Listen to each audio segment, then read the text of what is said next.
Welcome back. It's LTF1. We've got a race preview for you today, and it's a race that's gone from zero to hero. When we first got to Baku, nobody was too sure. I think 2016 was a bit of a dry one. Nico Rosberg won it.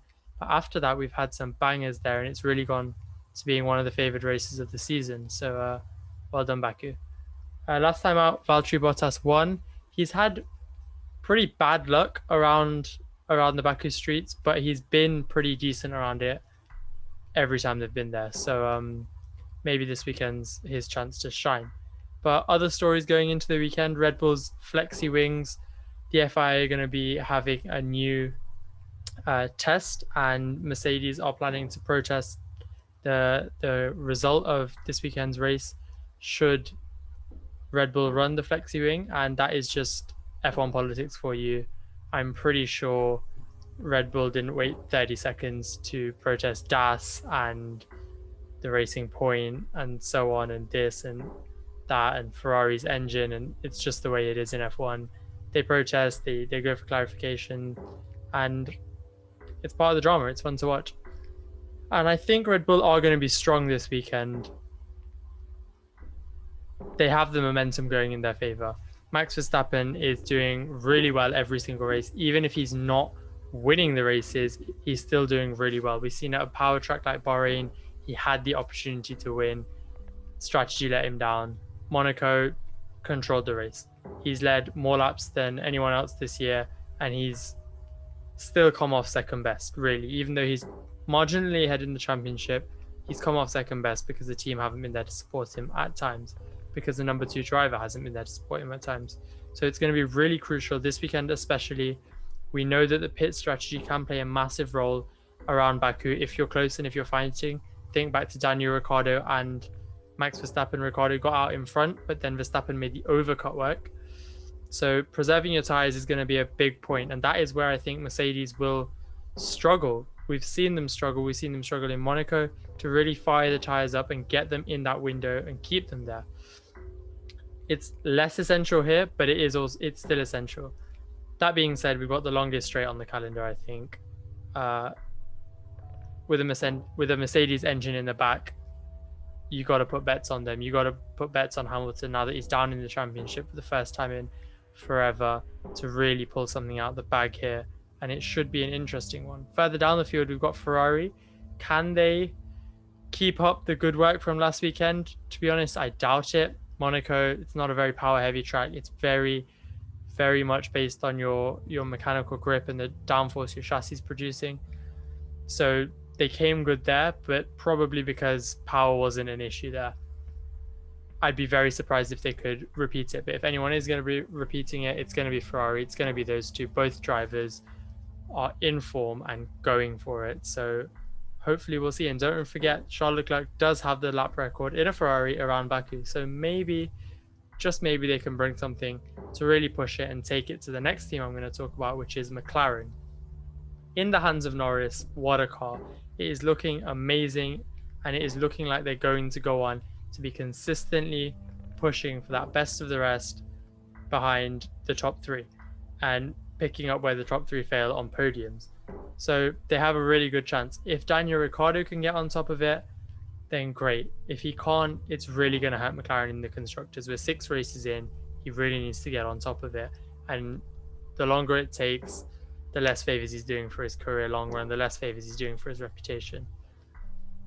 Last time out, we thought he might be able to get on top of the car because Monaco is, in his own word, they are his streets. He runs those streets. Not anymore. But he ran those streets. He ran these streets as well. Baku has been a happy hunting ground for him, other than the crash. But yeah, we'll just have to see. A rumor has it they are giving him a new chassis just in case there was something wrong with the chassis, and that's why he's not getting to grips with that car. But it's all on him. He needs to perform this weekend. If he can perform, great. Then we've got a long season to go, and everyone will forget these first 6 races. If he continues to struggle, it's going to be a long race for him. Looking even further back down the field, you've got Alpine and Aston Martin, both teams struggling this season. Aston Martin, Sebastian Vettel getting his first points in Monaco. It looked good. It looked like it's coming together. If that means they've got on top of their chassis issues and on top of their aero issues that have been limiting them, then it really could come good again around Baku, because it's power track. They've got the best engine in the back, and if they've got on top of their chassis, they can pull out a good result here, and we could have a three-way fight for best of the rest. Alpine, on the other hand, it's the Fernando Alonso story. Ocon is maybe about to make history, beating Fernando Alonso 5 times in a row. Never happened to him before. The car just doesn't seem to be working. You got to feel for them. I'm assuming they've put their eggs in the 2021 basket, but yeah, it's probably going to be a hit, neither here nor there race for them. If there is a track that Alonso might be able to drag something out of, it might be Baku. If you remember, a couple of years ago when he was in the McLaren, he dropped right out the points. He had 2 punctures and he managed to claw it back in a car that wasn't that great. Maybe he can have a similar story this weekend. Then there's AlphaTauri. Gasly has been doing a great job all season. Tsunoda, flashes of pace, needs to get on top of it. He's a rookie. How much can you expect from him? Didn't have a great weekend last time out, but he needs a season. We can't be too quick to judge him. Yeah, in preseason testing, they went for some glory laps and we all got excited, but he's a rookie. We have to group him in with the rookies. Speaking of which, the Haas is at the back. It's going to be a difficult weekend for them. Every weekend's a difficult weekend for them. Schumacher, keep your head down, get the laps in, get comfortable with an F1 car. Mazepin, the castle section's there. It's tight. Keep it out the wall. He probably won't. Maybe we'll do bets. We'll take bets over on Twitter. How fast Mazepin puts it into a wall. We'll see about that. Then who else have we got left? We've got Williams, 750. They had their 750th Grand Prix last weekend. They got 0 TV coverage. I didn't see anything during the race. That's because Lance Stroll was stealing the party. But it could be a good track for them.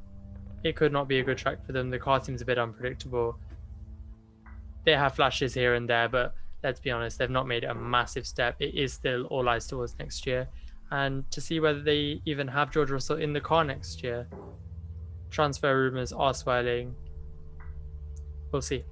We'll see. But that's all for this weekend. That's all for this weekend's preview. I hope we come back on Sunday and we can say that we've had an amazing race and so much has happened and the TV coverage was great. We didn't miss any overtakes.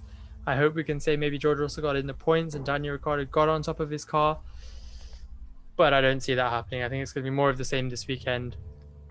It's going to be tight between Lewis and Verstappen. I'm giving the edge to Verstappen at the moment. We'll see how he does. Come back. We'll see you on Sunday. If you like this and you want to see more, hit the subscribe button, hit the like button, share this with your friends, and we'll get more to you.